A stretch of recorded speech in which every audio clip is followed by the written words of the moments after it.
স্বপ্নপুরীর রাজ্যের রাজকন্যার বিয়ে আজ। রাজ্যে সাজ সাজ রব, কেউ বাটনা বাটছে, কেউ কুটনা কাটছে। রানীমা সারাদিন কেটে কেটে অস্থির। তার একমাত্র কন্যা মুক্তামালার বিয়ে আজ, আর বিয়ে হচ্ছে পাশের রাজ্যের রাজপুত্র সুলাইমানের সাথে। বিয়ের পর আমার আদরের মেয়েকে আর নিজের কাছে রাখতে পারবো না আমি। ওদিকে মুক্তামালা বেজায় খুশি, ওর পছন্দের পাত্রের সাথে আজ ওর বিয়ে। গায়ে হলুদের কাজ শেষ হয়েছে, এখন শুধু কালেমা পড়া বাকি। রাজা বাহাদুর শাহ, রাজপুত্র সুলাইমান শাহ সহ পরিবারের সবাইকে নিয়ে দুদিন আগেই এই রাজ্যে চলে এসেছেন, যাতে বিয়ের সব কাজকর্ম ঠিকঠাকভাবে সমাধান করতে পারেন। সব ঠিকঠাকই ছিল, কিন্তু হঠাৎ হোসেন, আমি এই রাজ্যের জঙ্গলে শিকারে যেতে চাই। কিন্তু একথা শুনলে মহারাজ তো রেগে যাবেন। কাউকে কিছুই বলার দরকার নেই। আগামীকাল সকাল সকাল আমরা দুইজন চুপচাপ করে শিকারে বের হয়ে যাব। ঠিক আছে রাজপুত্র।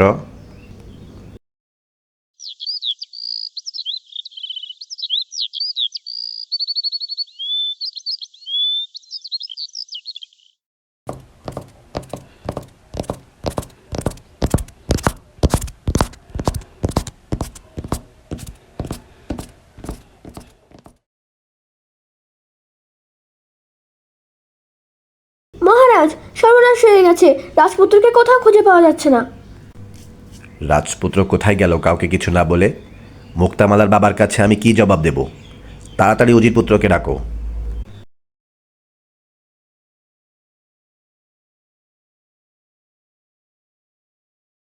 মহারাজ, উজির পুত্রকেও কোথাও পাওয়া যাচ্ছে না।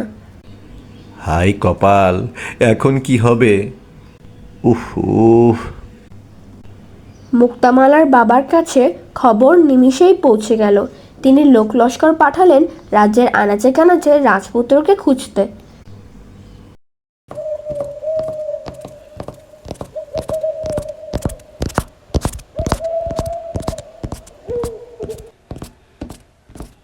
ওহো, ধ্যাত, এই ঘন জঙ্গলে এসে তো বিপদে পড়ে গেলাম। কোন দিক যাব আর কোন দিক থেকে যে এলাম কিছুই বুঝতে পারছি না। এখন কি হবে রাজপুত্র? দুপুর গড়িয়ে বিকেল হয়ে এলো, ক্ষুধায় আমার পেট জ্বলছে। আপনারও নিশ্চয়ই ক্ষুধা লেগেছে। কোনো শিকারের সন্ধানও তো পেলাম না, উপরন্ত ফলমূলেরও কোনো গাছ পেলাম না। উফ, কি যে করি। রাজকুমার, রাজকুমার! মনে হলো আমাকে উদ্দেশ্য করে কেউ কিছু বলছে। গায়েবী আওয়াজ লক্ষ্য করে ওরা সেদিকে এগোলো।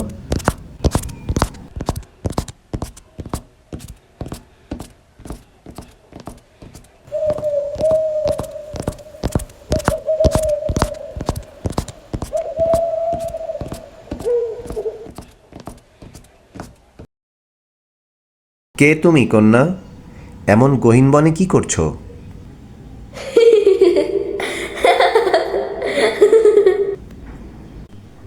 আমি এ বনের শেষ প্রান্তে থাকি, এখানে গোসল করতে এসেছি। আপনারা বুঝি পথ হারিয়ে ফেলেছেন? হ্যাঁ, আমরা পথ ভুলে গিয়েছি। তুমি কি আমাদের স্বপ্নপুরীর রাস্তা বলে দিবে?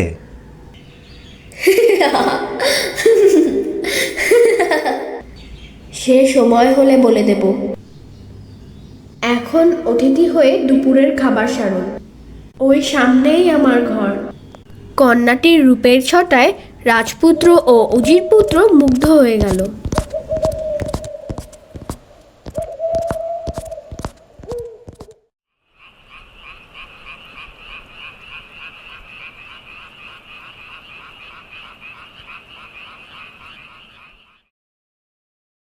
এই নিন, এই ফলমূল আর শরবত পান করুন। রাজপুত্রের বেশ সন্দেহ হলো। এমন গহীন বনে এরকম সুন্দর পাত্র আর ফলমূল কোথায় পেল এই কন্যা? তোমার সাথে আর কে কে থাকে? আমার বাবা মা থাকেন। ওনারা রাজকন্যার বিয়ে খেতে স্বপ্নপুরী গেছেন, আগামীকাল আসবেন। তাহলে তোমার ভয় করে না এখানে একা থাকতে? আমাদের ভয় করে না। অন্যরাই আমাদের ভয় পায়। নিন, শরবতগুলি পান করুন। কন্যা, তোমার নাম তো বললে না? আমার নাম বনকুমারী। বাহ, বেশ সুন্দর নাম তো তোমার। তা তুমি কি একটু পানি খাওয়াতে পারবে আমাদের? শরবত থাকতে পানি কেন? আচ্ছা, আনছি।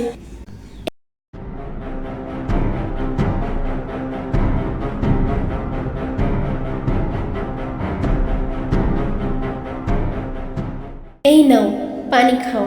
তোমাদের স্বপ্নপুরী পৌঁছে দেবো এবার।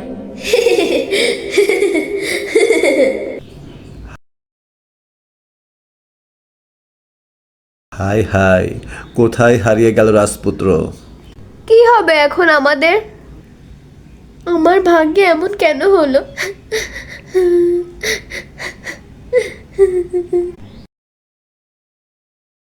হে জাদুর আয়না, তুমি বলে দাও, রাজপুত্র এখন কোথায় আছে, কি করছে? কি ব্যাপার?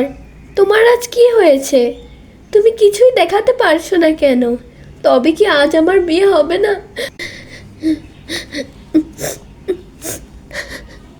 বিকালের দিকে আয়নায় হঠাৎ দেখা গেল কিছু একটা সিগন্যাল। মুক্তামালা দেখলো রাজপুতের মহাবিপদ, এক ডাইনির খপ্পরে পড়েছে সে।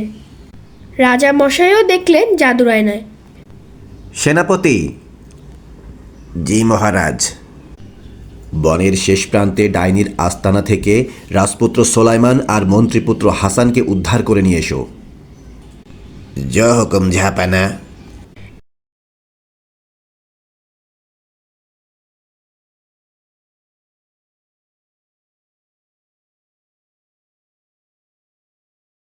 এই বন আমার, এখানে আমার রাজত্ব। সন্ধ্যায় আমার ডাইনিমা এসে তোদের দেখলে যে কি খুশি হবে। কতদিন মানুষের রক্ত খায় না, এই বনে কতদিন কোনো মানুষ আসে না। দেখো, তোমাকে তো কিছু বলাই হয়নি। আমার তো খুব খারাপ অসুখ আছে। আমার রক্ত খেলে তোমার অসুখ করবে। আর তাছাড়া ও তো ব্রাহ্মণ, ওর রক্ত খেলে দেবদেবী অভিশাপ দেবে। তার চেয়ে বনের ওপারে আমাদের সৈন্যরা আছে, তারা যেমন স্বাস্থ্যবান তেমন সুস্থ। তুমি আমাকে নিয়ে চলো, ওদেরকে আমি তোমাদের হাতে তুলে দেব। সত্যি বলছিস তো? আমাকে ফাঁকি দিবি না তো? হ্যাঁ বনকুমারী, সত্যি বলছি। বিশ্বাস না হলে তুমি আমাদের বেঁধেই নিয়ে যাও না হয়। ডাইনি ওদের কথা মতো ওদের নিয়ে বনের মধ্যে হাঁটা শুরু করলো। রাজার সৈন্যরাও ততক্ষণে মাঝ বনে পৌঁছে গেছে।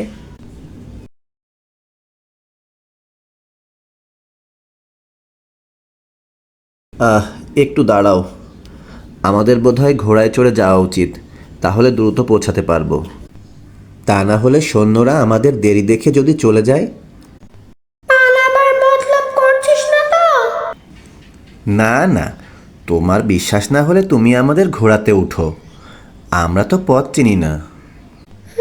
ঠিক আছে, চল।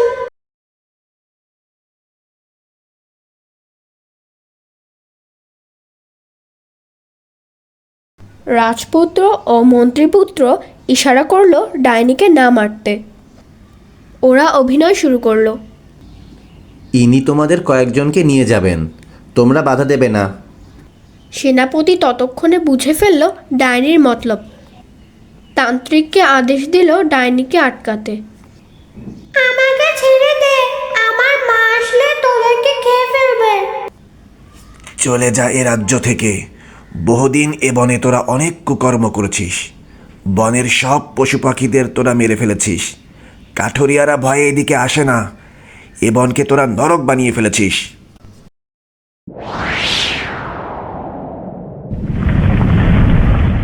রাজা ও রানীমা হবু জামাই ও তার বন্ধুকে পেয়ে তো মহা খুশি। আর এদিকে রাজপুত্র ও রাজকন্যার বিয়ে পড়ানো হলো।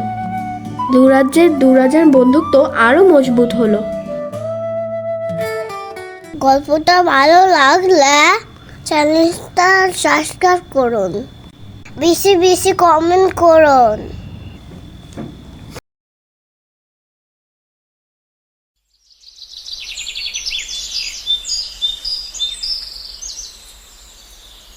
রূপনগরের রাজা বিক্রম সেন যেমন সুদর্শন তেমন প্রভাবশালী। রাজ্যের সবাই রাজাকে জমের মতো ভয় করে, শুধু রাজার ছোট রানী রাজাকে একটুও মান্য করে না, কথায় কথায় উপহাস করে। একদিন যখন রাজা ছোট রানীর মহলে এলেন, দেখলেন আলতা দাসী ওর পায়ে আলতা পরাচ্ছে।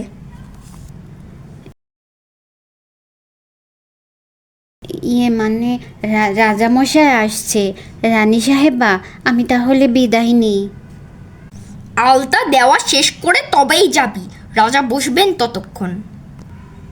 রাজা বহু কষ্টে নিজেকে সংযত রাখলেন। রানী সাহেবা, তাহলে আমি এখন আসি।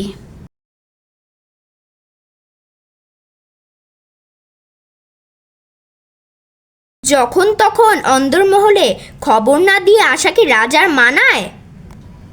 মানে এটা আমার বানানো মহল, যখন ইচ্ছা আসবো আমি। তা কেমন করে হয় রাজা মশাই? এটা তো এখন আমার মহল, আপনি এমন হুটহাট আসতে পারবেন না। অনেক হয়েছে, অনেকবার বেড়েছে তোমার। কিসের এত দেমাগ তোমার? যে রাজার কোনো সন্তান নেই, যাকে রাজ্যের সবাই আটকুড়ো ডাকে, তার তো এত মেজাজ থাকা উচিত নয়। বড় দিদিকে বাজা বলবেন, কিন্তু আপনি যে আসলে আটকুড়ো তা তো স্বীকার করবেন না। রাজা অপমানিত হয়ে ছোট রানীর ঘর থেকে বের হয়ে আসলেন। রাগে উত্তেজনায় সেই রাতে ওনার ঘুম এলো না দু চোখে। রাজদরবারে সবাই তো এসেছে, বড় রানীও এসেছে, ছোট রানী কোথায়? রাজামশাই, ছোট রানী বার্তা পাঠিয়েছেন দাসীকে নিয়ে। তার আজকে অনেক শরীর খারাপ, তিনি আজকে রাজদরবারে আসতে পারবেন না। রাজা এতই রেগে আছেন, কেউ কোনো কথাই বলতে পারছে না। মন্ত্রী সাহস করে বললেন, রাজামশাই, খাজনা আদায় শুরু করব? হ্যাঁ, করুন। বেশ কয়েকজন প্রজাকে খাজনা বাকি পড়ায় কয়েদ করে রাখা হলো। এতে প্রজারা বিদ্রোহ শুরু করলো। বড় রানী খুব মন খারাপ করলো। রাজামশাই, মানে কিভাবে যে বলি, এতগুলো মানুষকে আটকে রেখে ওদের অভিশাপ না করিয়ে বরং ওদের কয়েক মাস সময় দিন, ওরা এর মধ্যে খাজনা শোধ করবে। না, কিছুতেই না, ওদের অনেক সময় দেওয়া হয়েছে, আর নয়।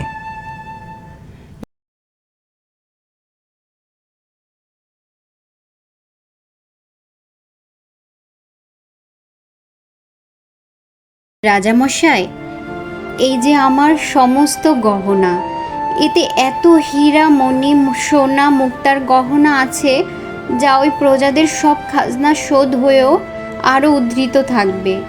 এগুলো আপনি গ্রহণ করুন আর ওদের ছেড়ে দিন। প্রজাদের দুঃখ আমি দেখতে পারি না রাজামশাই।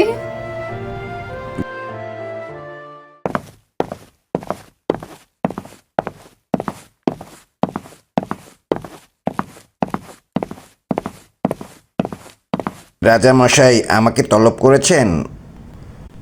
মন্ত্রীমশাই, আমি আপনাকে ডেকেছি একটা কথা বলার জন্য। আমরা যাদেরকে কয়েদ করে রেখেছি ওদেরকে আপনি ছেড়ে দিন, আর ওদেরকে 1 মাস সময় দিন এই খাজনা পরিশোধ করার জন্য।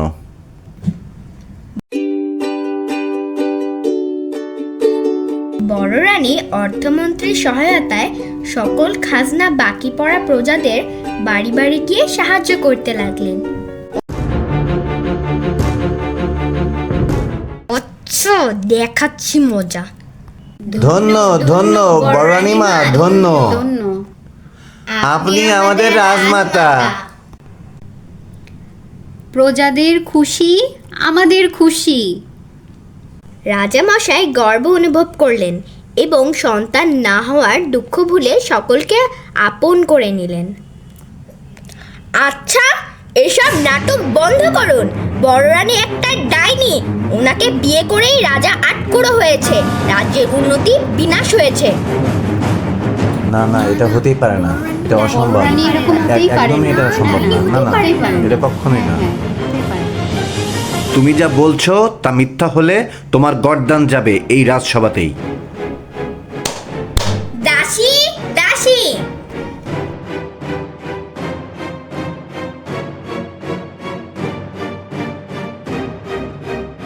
এনারা বিখ্যাত জ্যোতিষী, কৈলাসপুর থেকে এসেছেন। এনারা আমার রাজ্যে কবে আসলেন, আর ছোট রানী কেমন করে এনাদের খবর পেলেন? দাসী মঞ্জুরা,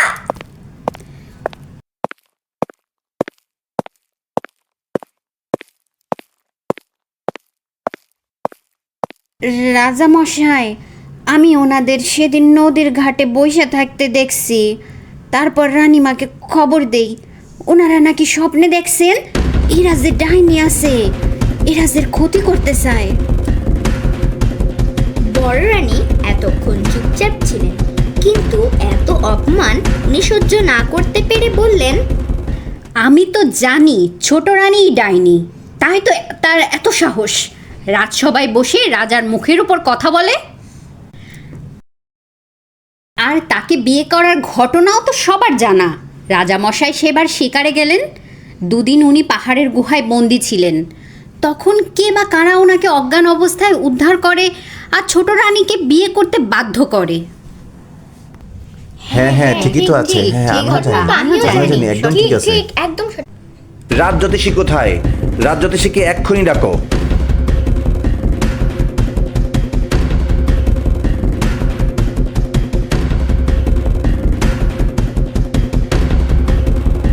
রাজজ্যোতিষী উপস্থিত হলে দুটো ভাগে ভাগ হয়ে গেল সবাই।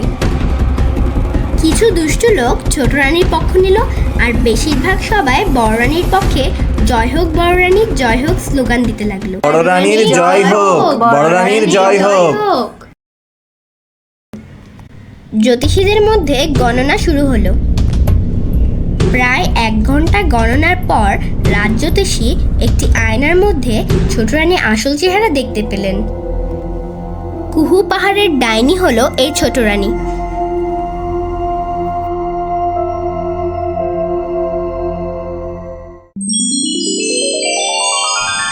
রাজাকে গুহায় বন্দি করে বিয়ে করতে বাধ্য করে এবং ছোট রানীর বেশ ধারণ করে।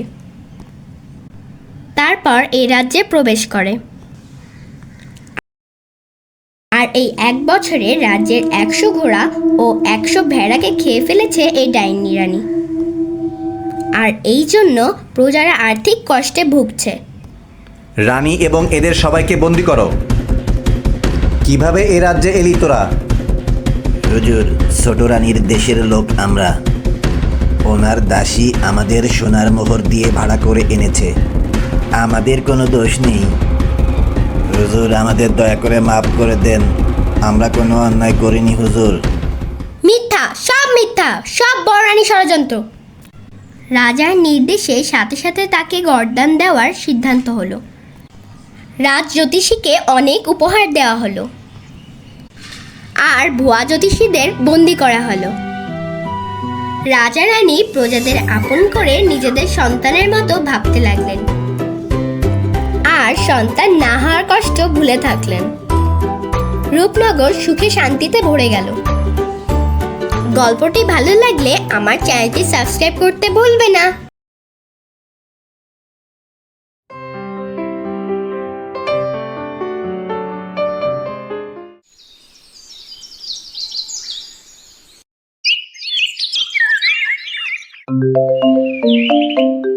হ্যালো নিশান, আমরা নদী পার হয়ে গেছি। তোর বাড়ি পৌঁছাতে এখন কি করতে হবে? হ্যাঁ আকাশ, এখন গরুর গাড়িতে চড়ে সোজা বড় বটতলায় চলে আয়। ওইখানেই আমি দাঁড়িয়ে আছি। বড় বটতলা?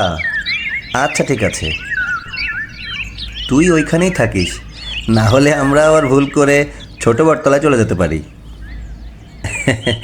আচ্ছা আয়, আমি ওইখানেই আছি। বাপ জানেরা কি বড় বটতলায় যাইবেন? তাইলে আমার গরুর গাড়িতে আইয়েন। ঠিক আছে আঙ্কেল। ওফ, কি সুন্দর সিনারি! রাস্তার 2 পাশ দিয়ে ধানের ক্ষেত, মেঠো পথে গরুর গাড়ি। দেখবি আকাশ, এবার ভিডিওটা ভাইরাল না হয়ে আর যাবে কই।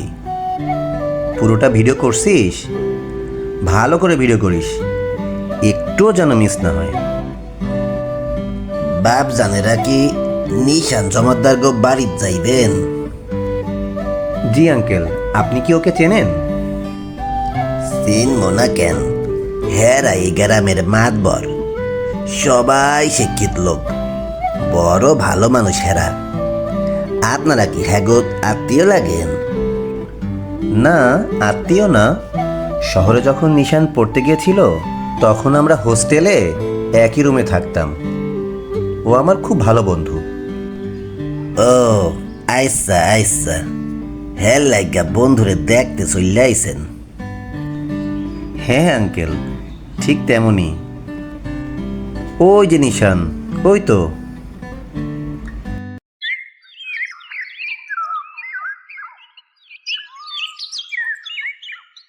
কেমন আছিস বন্ধু? আসতে কোনো সমস্যা হয়নি তো? না না, পুরো জার্নিটাই খুব এনজয় করেছি।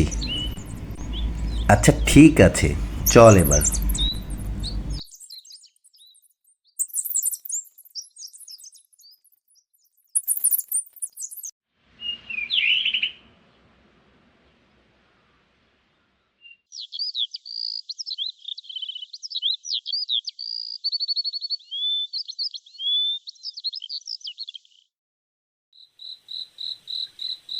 আরে দেখ তো এটা কি? দাঁড়া জুম করি। আরে এটা তো অনেক পুরনো একটা বাড়ি দেখা যাচ্ছে। মনে হচ্ছে রাজা বাচ্চাদের আমলের বাড়ি। কই দেখি তো। হাই রে, রাখ রাখ, এ বাড়ির ছবিও দেখিস না। এ বাড়ির মুখ দেখাও যেন পাপ। কেন রে নিশান, কি কাহিনী আছে এর পিছনে? বল না বল, বল প্লিজ। অনেক পুরনো দিনের পরিত্যক্ত বাড়ি এটা। গ্রামের কেউ ওইদিকে পা ফেলে না। শুনেছি যেই ওদিকে গিয়েছে কখনো আর ফিরে আসেনি। তাহলে তো বস যেতেই হবে, আর এই বাড়ির ভিডিও হবে বছরের সেরা ভাইরাল ভিডিও। এ কথা ভুলেও মনে আনিস না। বাড়ির কেউই রাজি হবে না ওখানে যেতে দিতে। তোরা যেটা মজা ভাবছিস, আসলে ব্যাপারটা কিন্তু অনেক সিরিয়াস। বাড়ির কেউ জানবে কেন রে? আমরা তো যাবই যাব, আর ভিডিওও বানাবো। তারপর দেখবি দুধ কা দুধ পানি কা পানি হয়ে যাবে। তাহলে বন্ধু, কালকে মিশন শুরু। আমার ব্যাপারটা ভালো লাগছে না রে, তোরা বুঝতে চেষ্টা কর। হ্যাঁ বুঝলাম। এখন আমরা ঘুমাবো আর মধ্যরাতে উঠে ওখানে চলে যাব।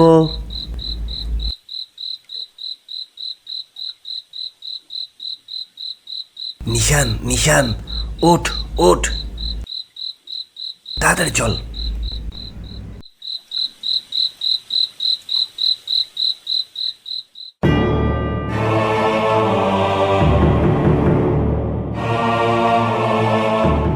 বিষয়টা আমার মনে হচ্ছে বাড়াবাড়ি হয়ে যাচ্ছে। আর একবার একটু ভেবে নে। ভাবাভাবির দিন শেষ, ভাইরাল হওয়ার বাংলাদেশ। এই যে বন্ধুরা, আপনারা এখন দেখছেন মিস্টার আকাশ ভূতের বাড়ির গেট খুলছে। আরে গেটটা তো নিজে নিজেই খুলে গেল। আকাশ চল ফিরে যাই। আরে ইয়ার, দরজাটা তো বাতাসেই খুলে গেল। এত ভয় পাস না তো, চল ভিতরে যাই। না না, আমি যাব না। তোদের এত ইচ্ছা তোরা যা, আমি এখানেই দাঁড়িয়ে থাকবো। চল তো আকাশ, কাপুরুষ এখানেই দাঁড়িয়ে থাকুক, আমরা ভিতরে যাই।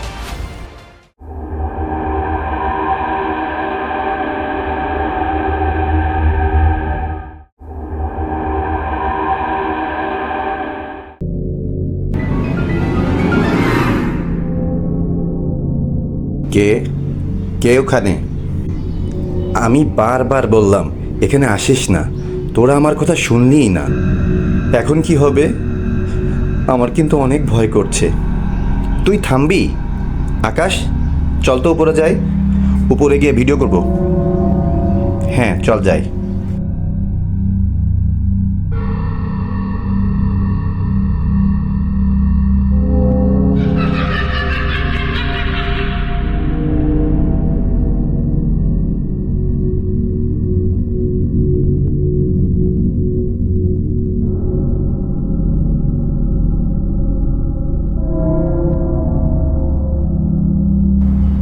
দেখ আকাশ, বাড়িটা দেখে মনে হয় অন্তত 200 বছরের পুরনো তো হবেই, তাই না রে?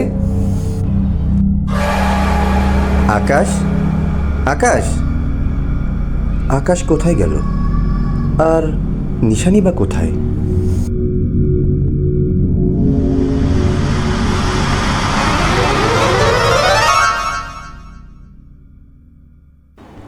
দেখ হৃদয়, ড্রেসিং টেবিলটা কত পুরনো, কিন্তু আয়নাটি এখনো কেমন চকচক করছে, তাই না?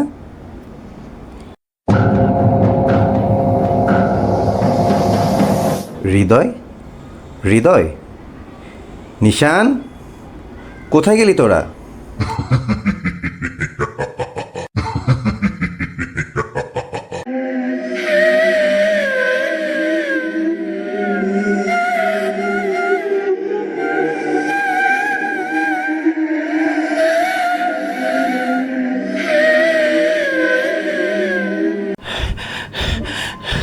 নিশান, তুই এখানে, আর আমি তোদের সারা বাড়ি খুঁজে বেড়াচ্ছি। হৃদয় কোথায়? হৃদয়কে দেখছি না কেন? হৃদয়কে আর খুঁজে পাবি না। তোদের সবাইকে মরতে হবে, মরতে হবে সবাইকে।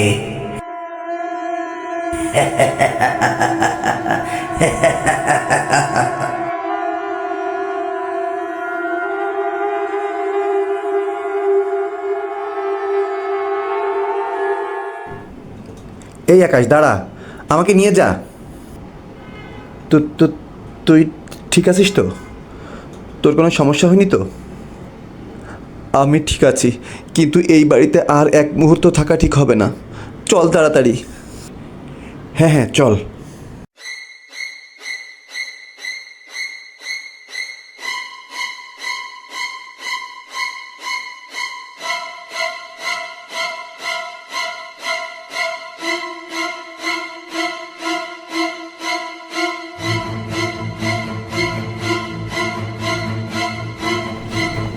নিশান আমাদের বারবার বলেছিল এই বাড়িতে না আসতে।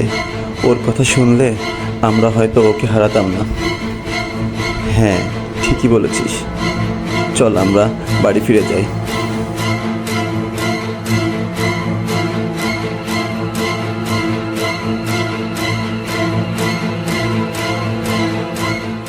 গল্পটা ভালো লাগলে চ্যানেলটা সাবস্ক্রাইব করুন, বেশি বেশি কমেন্ট করুন।